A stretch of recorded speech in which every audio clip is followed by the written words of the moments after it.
Halo Sintesais, selamat Hari Guru Nasional.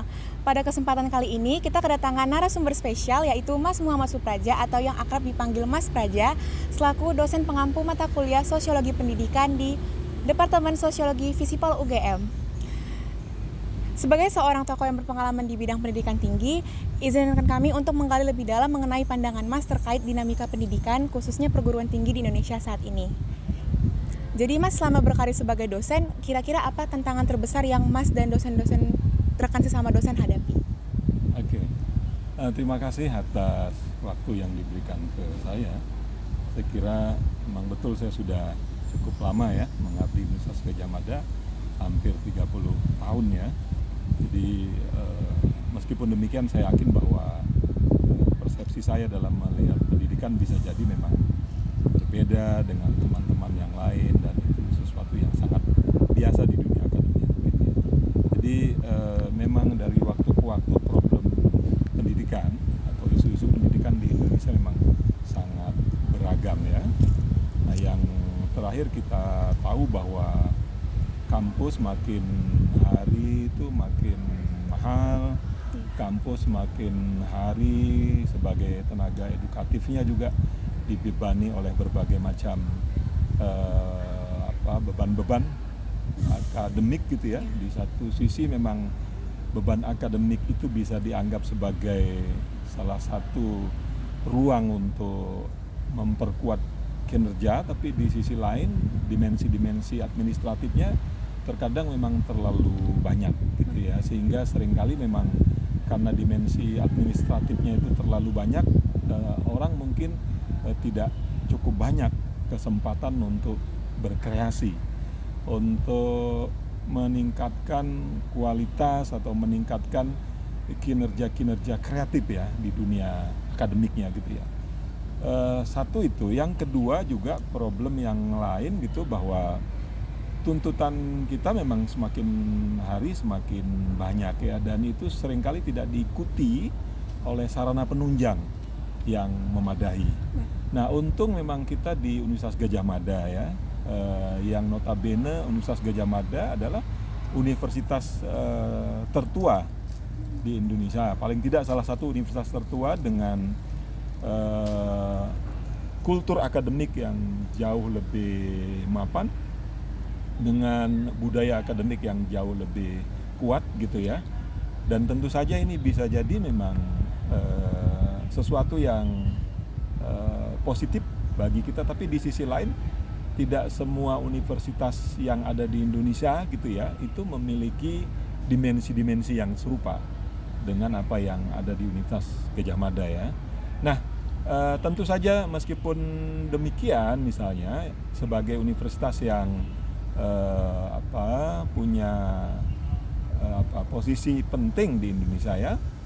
Kalau di jurusan sosiologi itu dia di Indonesia nomor 1 urutannya, tapi di sisi lain dari segi yang lain mungkin gitu ya, kita juga masih mengalami ya keterbatasan fasilitas-fasilitas itu ya kan, sehingga misalnya ya dengan fasilitas yang terbatas itu bagaimana caranya agar di satu sisi kita tetap bisa membangun budaya akademik yang bagus, interaksi di dunia akademik yang juga kreatif, punya kinerja yang membanggakan. Tapi di sisi lain juga misalnya kita memang selalu berusaha untuk membangun ya alternatif itu gitu loh, karena tanpa alternatif itu gitu ya kita jadi bisa jadi memang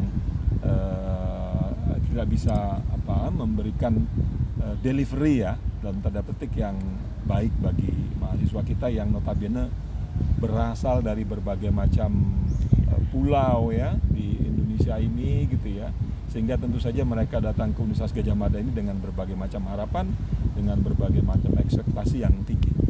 Satu hal itu mungkin ya. Sebelumnya Mas sudah memaparkan terkait dinamika dan tantangan yang Mas hadapi mulai dari beban akademik dan hingga berusaha untuk membangun budaya pengajaran pendidikan yang lebih baik. Dan pada tahun 2002 silam, Mas pernah membahas soal pragmatisme di dunia pendidikan.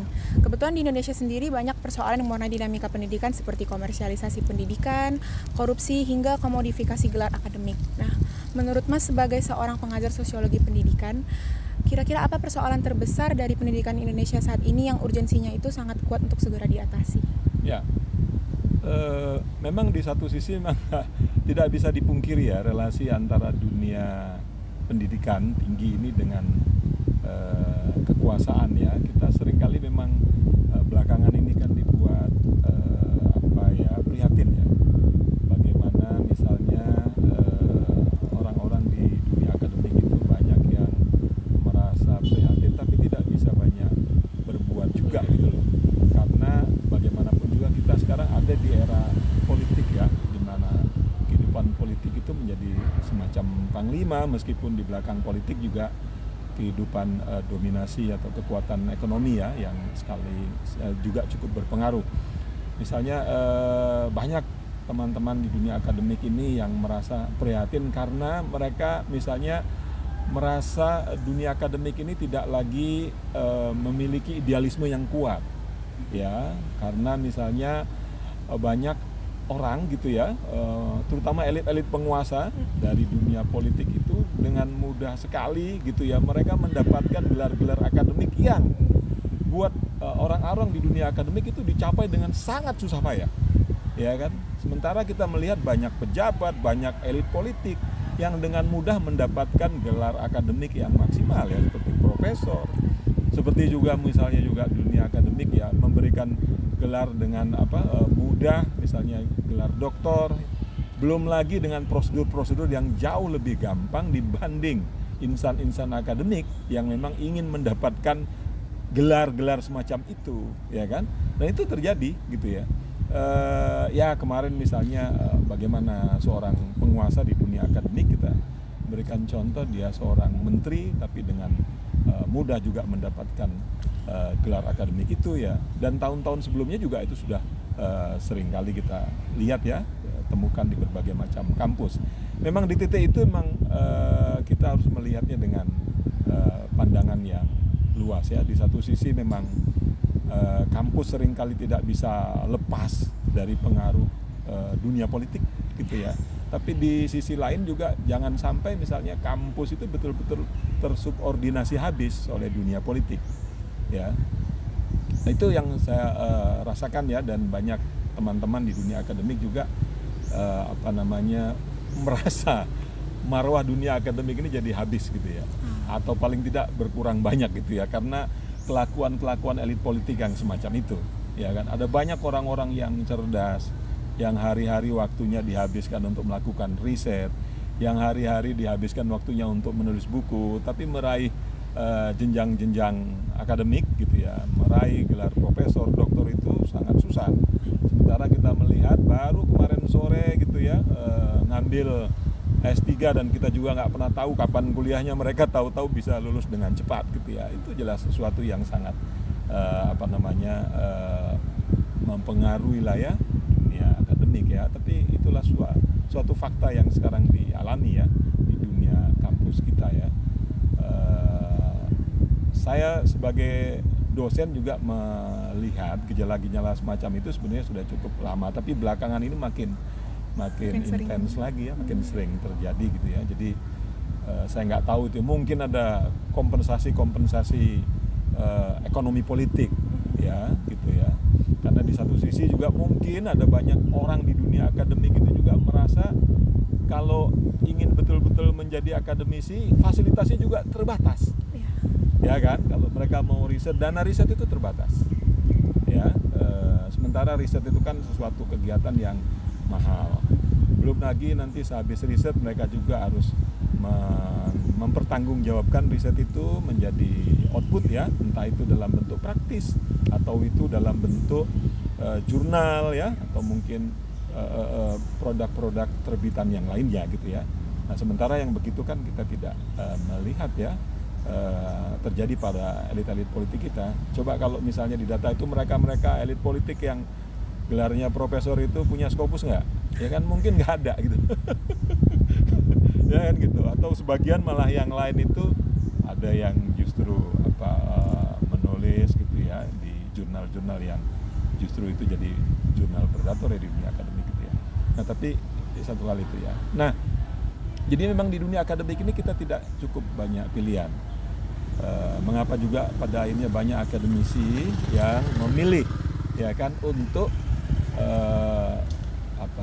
menjalankan aktivitas di luar dunia akademik. Bisa jadi karena di dunia akademik nggak cukup punya banyak sumber daya ya. Kalau seandainya mereka betul-betul ingin menjadi peneliti ya, atau menjadi researcher yang bagus ya, tidak sebagaimana yang kita lihat di negara-negara Eropa, sebagaimana yang saya sering saksikan ya, lewat relasi-relasi dengan teman ya. Seringkali saya memang cemburu dalam tanda petik gitu ya, mereka dalam 1 tahun bisa melakukan berbagai macam kegiatan riset dan kayaknya mudah sekali untuk mengakses dana riset. Saya juga misalnya beberapa kali misalnya mencoba untuk mendaftarkan diri di lembaga-lembaga riset untuk melakukan visiting scholar gitu ya, meskipun saya tahu persis bahwa itu harus ditempuh lewat kompetisi yang tidak mudah didapatkan. Nah tapi di sisi lain misalnya kita juga beruntung ada dunia digital ya. Satu sisi dunia digital itu memang punya sisi-sisi negatif karena dia bisa jadi men-spying ya kehidupan kita, semua jadi terbuka, data-data kita jadi mudah diakses oleh banyak orang gitu ya. Tapi di sisi lain dia memberi ruang-ruang kesempatan baru. Misalnya dengan fasilitas riset yang terbatas, paling tidak kita bisa menemukan ya kegiatan-kegiatan misalnya konferensi untuk mendapatkan sesuatu yang free of charge ya. Kita masih menemukan itu meskipun kita harus rajin misalnya internet ya, lalu mencoba mencari-cari peluang untuk melakukan konferensi internasional yang yang free of charge itu gitu ya. Kemudian juga bisa publikasi seperti book chapter ya, atau mungkin juga dalam bentuk jurnal dan sebagainya ya, yang bisa didapatkan secara free of charge gitu ya. Itu lewat dunia digital. Tapi kan lagi-lagi dunia digital semacam itu ya tidak semua orang sempat mengakses karena dia butuh waktu untuk mencarinya, menemukannya gitu ya. Dia butuh kerajinan dalam dunia digital lah ya. Nah lain soal kalau memang kita sudah punya tradisi yang semacam itu ya.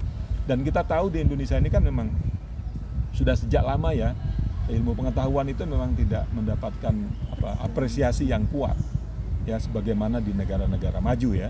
Karena kesadaran terhadap ilmu pengetahuan itu memang sudah cukup bagus, berkembang pesat ya di dunia ya terutama di negara-negara maju itu ya. Sementara di Indonesia kita masih punya problem-problem ya yang mungkin harus diatasi untuk soal-soal semacam itu.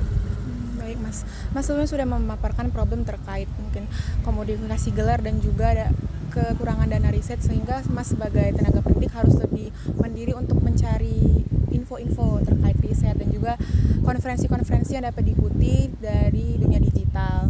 Nah terakhir nih Mas, sebagai seorang dosen, kira-kira harapan Mas terkait kebijakan pemerintah dalam membangun iklim pendidikan Indonesia agar dapat menjadi lebih baik itu kira-kira ke depannya gimana Mas? Saya kira memang kesadaran terhadap ilmu pengetahuan ya, kesadaran terhadap dunia pendidikan ya, lalu juga mestinya komitmen ya yang diikuti dengan alokasi anggaran untuk melakukan kegiatan-kegiatan pendidikan, kegiatan riset yang lebih besar lagi, karena memang bisa dipastikan bahwa bangsa yang maju itu biasanya diikuti oleh kegiatan-kegiatan riset yang juga maju ya, yang difasilitasi dengan baik ya. Nah sementara hal semacam itu masih di Indonesia kan masih jauh lah ya. Nah di Universitas Gadjah Mada ya mungkin tidak terlalu buruk lah, meskipun ya tetap saja misalnya masih sangat terbatas ya. Jadi mungkin itu juga banyak orang yang pada akhirnya lebih banyak mengalokasikan dirinya di luar gitu, karena mungkin di kampus ini serba terbatas ya. Kalau mereka mau jadi researcher juga dana risetnya nggak ada gitu kan. Nah, sementara di dunia politik kan kita tahu persis ya, putaran uang itu sangat besar gitu loh ya. Lalu juga mungkin kerjanya tidak harus sekeras sebagaimana di dunia akademik ya kan gitu ya. Belum lagi nanti pengaruhnya gitu ya di masyarakat, kemudian juga tadi ya fasilitasinya gitu ya, itu juga lebih besar. Tapi kita tahu bahwa bagaimanapun juga dunia akademik itu ya dunia yang sangat dibutuhkan bagi kemajuan bangsa, ya kan. Oleh sebab itu saya berharap gitu ya, ya anggaran untuk melakukan riset gitu ya itu diperkuat gitu ya. Saya kira itu yang penting ya. Nah, saya tentu juga berharap itu bukan hanya bagi Universitas Gadjah Mada, tapi ya bagi kehidupan riset ya secara keseluruhan di Indonesia, sehingga bagaimanapun juga, karena bagaimanapun juga Indonesia ini adalah punya wilayah yang sangat luas, sangat besar dengan berbagai macam potensi-potensi yang sangat luar biasa yang belum digali, sehingga saya berpikir bahwa ya itu memang butuh ya sentuhan-sentuhan, permodalan-permodalan ya, dukungan-dukungan politik yang sangat besar dan dukungan finansial yang sangat besar. Nah, saya berharap di masa datang kondisinya jauh lebih baik. Jadi mungkin sejauh ini harapan Mas mungkin agar ilmu pengetahuan dan riset di Indonesia lebih banyak diperhatikan oleh pemerintah dan diberikan akses yang sama seperti kepada elit-elit politik ya. Ya, saya kira itu ya. Jadi dunia pendidikan, terutama di universitas gitu ya.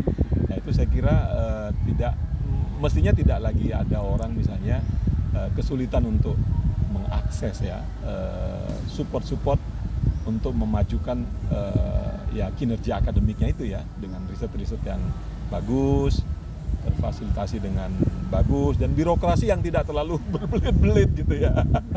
Gitu ya. Ambil contoh misalnya di Indonesia ini juga seringkali aneh gitu ya, karena misalnya untuk melakukan konferensi internasional itu seringkali masih dianggap sebagai sesuatu yang tidak terlalu penting, karena misalnya dimensi pikniknya lebih banyak gitu. Masih ada pandangan-pandangan seperti itu. Sementara kalau saya ketemu dengan teman gitu ya di luar negeri, dia bilang paling tidak 1-2 kali dalam 1 tahun seorang doktor, seorang akademisi itu mesti paling tidak mengikuti konferensi internasional, karena di situ dia bisa berinteraksi dengan banyak expert dari kampus-kampus yang ada di dunia. Dia bisa bikin jaringan, lalu dia juga bisa melihat ya, membenturkan pikiran-pikirannya dengan pikiran-pikiran yang berkembang ya, dan dikonsumsi oleh para intelektual dari berbagai macam belahan dunia dan berbagai macam kampus-kampus yang tersebar di dunia. Lah kalau kita masih punya anggapan semacam itu kan repot juga gitu ya. Tapi kalau pandangan semacam itu tuh ada di Universitas Gadjah Mada, ya saya masih sangat ya saya nggak tahu ini ya bagaimana pandangan-pandangan itu kenapa juga masih muncul di Universitas Gadjah Mada yang notabene ya kampus ini hampir 1 abad ya usianya sudah gitu ya. Jadi itu di Universitas Gadjah Mada. Kita tidak membayangkan bagaimana dengan kampus-kampus kecil lainnya di Indonesia ya. Oke, baik, terima kasih banyak sebelumnya Mas atas waktu dan wawasan yang telah diberikan pada hari ini. Pembahasan hari ini mengenai kesejahteraan dosen dan di bidang pendidikan tinggi sangat komprehensif ya, dan memberikan gambaran secara luas tentang tantangan dan dinamika yang Mas hadapi sebagai pendidik khususnya di Universitas Gadjah Mada. Semoga harapan dan upaya Mas yang telah Mas sampaikan sebelumnya dapat mendapat lebih perhatian dari berbagai pihak. Terima kasih banyak sebelumnya Mas. Sama-sama.